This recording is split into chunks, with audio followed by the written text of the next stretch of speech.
नमस्कार दोस्तों। बादशाह कहता है, महाराज बीरबल, हम और आप 7 महीने से चित्तौड़ में लड़ाई कर रहे हैं। अनगिनत बंदे बेकसूर मारे गए।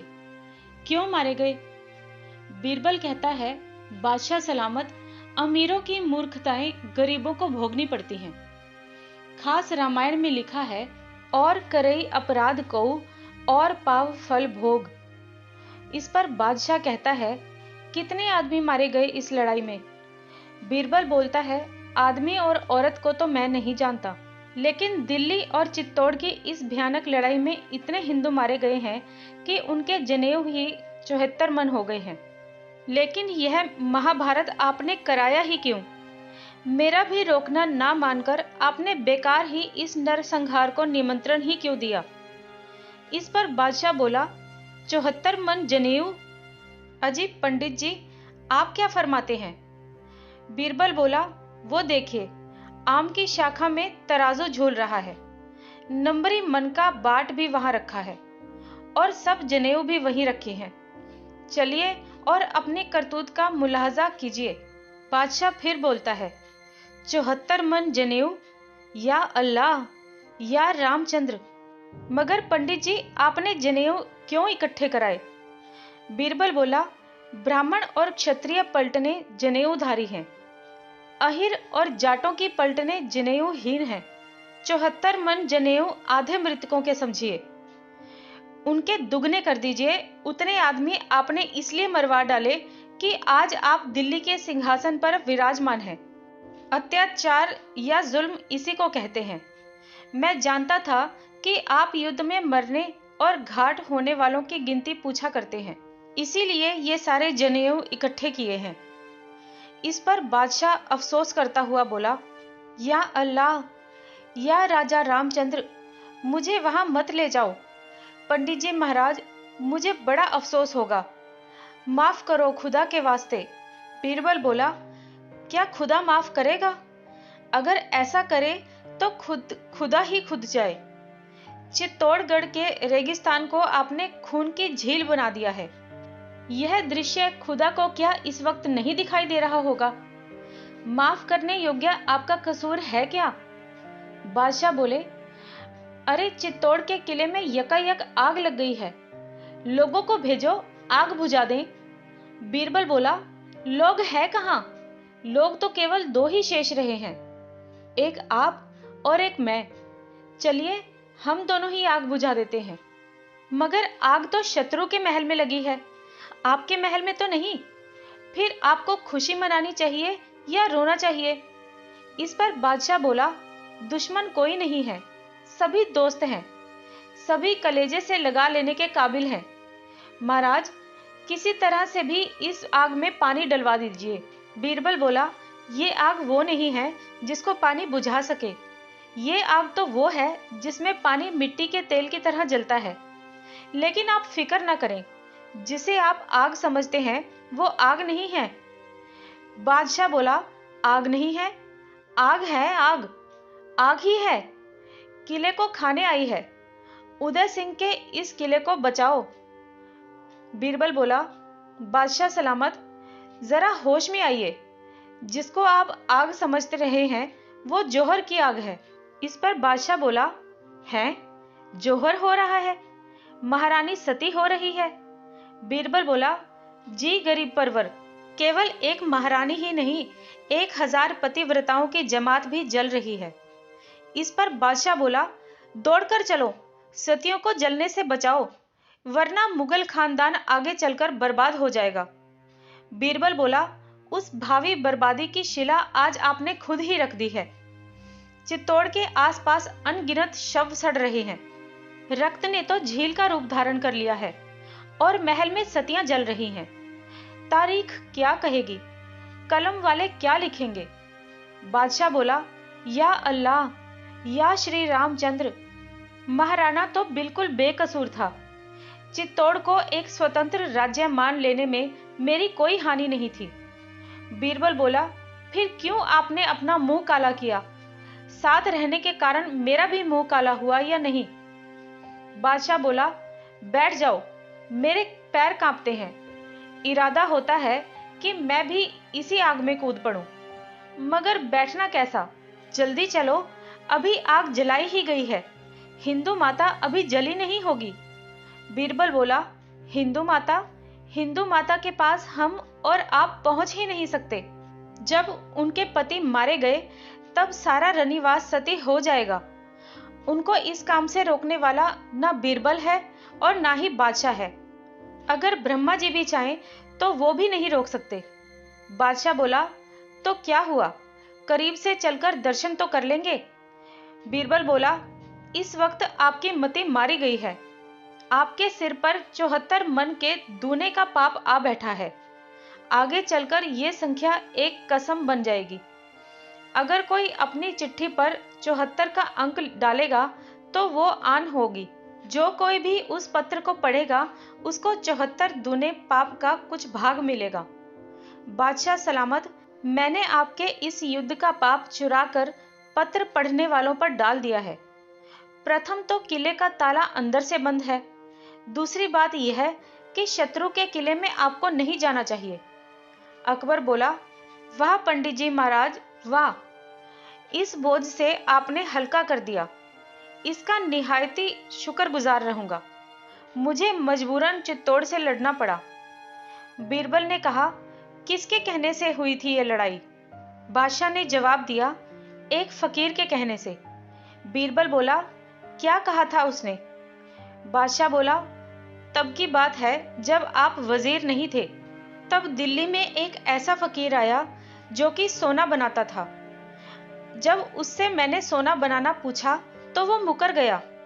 मैंने उसे आजीवन कारागार का दंड दिया, लेकिन उसका खाना ले जाने के लिए मैं खुद खानसामे का वेश बनाता था। अच्छा खाना ले जाता था। उस फकीर की सेवा जिस्मानी भी किया करता था। जो चीज मांगता था चुपचाप दे आता था। अफीम खाने की लत थी उसे। मैं अठन्नी भर अफीम शाम को थमा आता था। 6 महीने में बाबा जी बड़े खुश। एक दिन मैं रोना सा होकर चुपचाप बैठ गया। पूछने पर कह दिया कि लड़की की शादी आ गई है और घर में चूहे दंड पेल रहे हैं। फकीर ने कहा, रुपए के लिए अफसोस करना बेकार है, मैं तुझे शेर भर सोना बना कर दूंगा। बीरबल बोला, उस फकीर का नाम क्या था? इस पर अकबर ने कहा, नाम तो मैं नहीं जानता, मगर था बड़ा औलिया। इस पर बीरबल बोला, आपने एक इस्लामी अमर फकीर को बिना कारण कैद कर लिया था। एक औलिया को आपने जेल में ठूस दिया था। यूं कहिए कि आप जुल्म के आदी हो गए हैं। मुझ पर लोग इसलिए नाराज रहते हैं कि मैं कलम तोड़ जवाब देता हूं, पीछे चाहे स्याह हो या सफेद हो। बादशाह ने कहा, महाराज, भिगोकर मारने में आपका सानी कोई नहीं है, इसलिए मैं आपके सब कसूर माफ किए बैठा हूं। बीरबल ने बोला, हाँ, फिर सोना बना? बादशाह बोला कि फकीर ने कहा, कुछ चीजें लेके आओ। चमड़े की धोकनी और कोयला, तांबा और पारा। आग पर तांबा गलाया और फिर पारे का दिल मिलाया, वही सोना बना। मगर इस्म आजम के बिना पारा अपना दिल नहीं देता, वह आग पर उड़ जाता है। वह कुछ नहीं बनता हुआ सब कुछ में समा जाता है। खैर साहब, खुदा आपका भला करे। मैं रात में ये सब चीजें ले गया।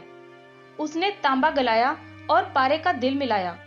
सोना तो चीज ही क्या, कुंदन बन गया पंडित जी। फिर बीरबल बोला, आपने सोना बनाना सीख लिया है? इस पर बादशाह ने कहा, हाँ, जिसे आप अकबरी मोहर समझते हैं वह रसायन का सोना है। जोहरी लोग उसे कीमती सोना कहते हैं। यह सोना मैं खुद बनाता हूं। बीरबल बोला, उस फकीर ने और क्या बात कही थी? इस पर बादशाह ने कहा, उसने कहा था कि देखो, मैंने मंत्र सहित तरकीब तुमको बतला दी है, तुम किसी को यह इल्म मत बतलाना। बादशाह ने मुझे इसलिए कैद किया है कि मैंने उसे तरकीब बताने से इनकार कर दिया था। अगर बादशाह खुशामद करता तो बतला देता। 4 चीजें अगर बादशाह पा जाए तो वो दिल्ली के तख्त पर हमेशा कायम रह सकता है। बीरबल बोला, कौन सी 4 चीजें? बादशाह बोला, एक संत की मेहरबानी, एक सती की मेहरबानी, रसायन और चित्तौड़ का किला। बीरबल बोला, पाया क्या क्या? बादशाह बोला, कबीर साहब संत की मेहरबानी पाली, रसायन पाली, चित्तौड़ का किला पा लिया, सिर्फ सती की मेहरबानी बाकी रह गई। बीरबल बोला, यही बाकी बाकी तीनों की बाकी निकाल देगी। बादशाह ने कहा, क्या फरमाया पंडित जी? इस पर बीरबल बोला, जिस दिल्ली के सिंहासन पर युधिष्ठिर और पृथ्वीराज चौहान जैसे अमर राजा ना बन सके, उस पर आप कैसे बनेंगे? बादशाह बोला, एक सती की मेहरबानी बाकी है। अगर मेरे चारों काम पूरे हो जाएं, तो फिर मैं देखता हूं कि मुझे कौन मारता है।